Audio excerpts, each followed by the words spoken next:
Hey, ladies and gentlemen, once again, welcome to the channel. I hope you're doing fine. I hope you're going to like our today's video. And in case you're watching for the first time, feel welcomed. Subscribe to our channel so that whenever you're doing such videos, you're always notified.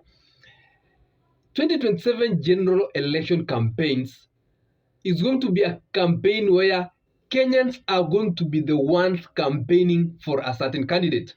I was passing through social media and I came along a very interesting clip that I want to share with you before we proceed, of a Kenyan highlighting issues that are surrounding the current government and how they want to change the government or they bring in new leadership come 2027. Just have a view of what this guy was doing, and this is in the Nairobi Central Business District. Tushikane kama kitu kimoja, tuseme kasongo half term, tuseme kasongo must go, na ataenda nyumbani kwa sababu ni haki yetu na nguvu yetu ya kikatiba kusema vile nchi yetu itaongozwa. Sio lazima tukae na muuaji, sio lazima tuvumilie uongozi ya muuaji. Kila siku ambayo kasongo anaendelea, vijana wetu wanaendelea kukufa. Tafadhali, pia hao vijana wetu wako na haki ya kuishi. Tupeleke huyu mtu nyumbani, tuwe na nchi ambayo iko na amani na kila mtu ako na haki yake. Na pia huyu kasongo ameangusha uchumi wetu, ndio aweke pesa kwa mfuko. Tunakula kila kitu huko juu, tunamaliza uchumi wetu hapa chini.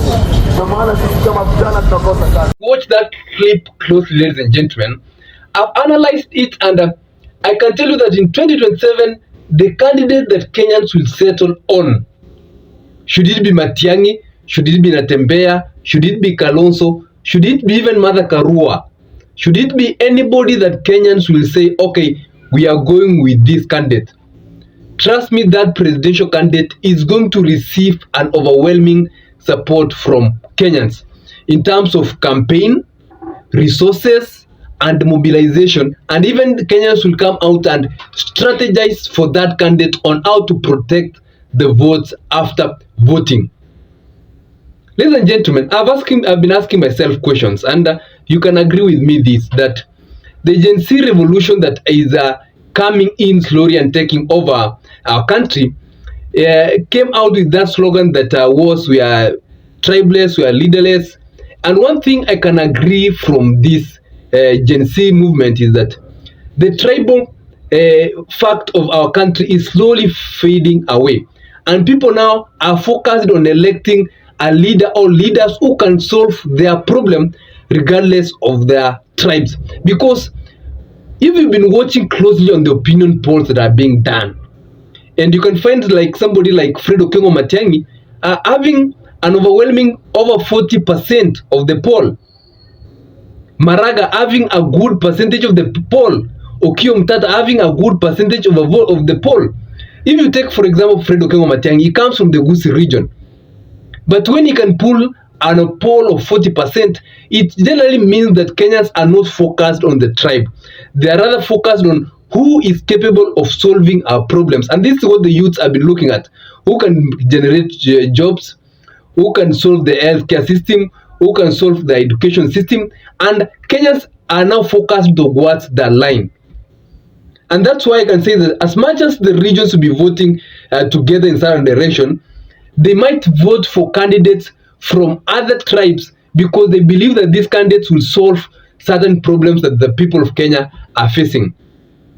And that's why you can see that this clip of this young man campaigning for against this government, the current government in CBD, is talking about some issues, job creation.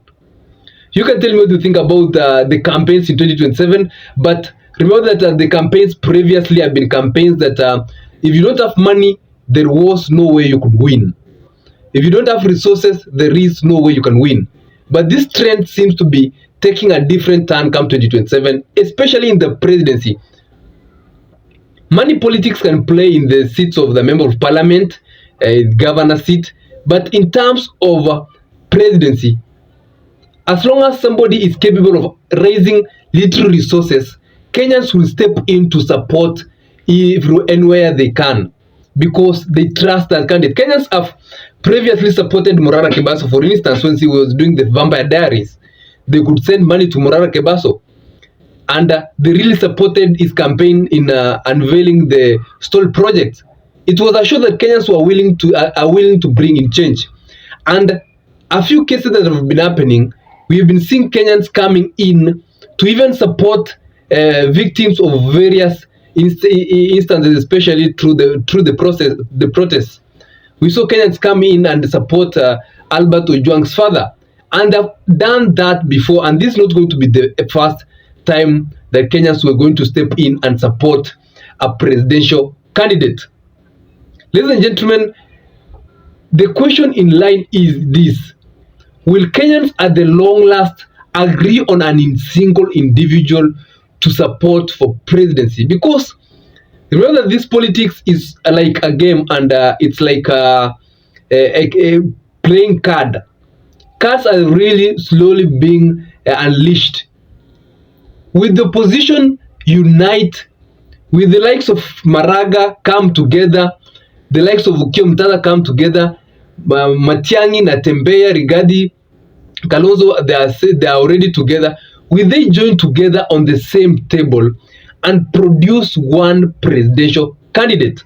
Because if they can succeed to do that, if they can succeed to come out and say that now we have settled on Kalonzo Musyoka, now we have settled on Fred Matiang'i, now we have settled on Natembeya, trust me that that candidate, if he is supported by them other principals from different parties, will get an overwhelming support of Kenyans and will win an election despite of the challenges that can arise, including resource mobilization. Otherwise, listen, that's all for you today. You can tell me what you think in the comment section. And in case you're watching for the first time, subscribe to our channel, like this video, and don't forget to drop a comment in the comment section. I'll take my more time to read and give you a response. Have a nice evening and stay safe whenever you are. Adios.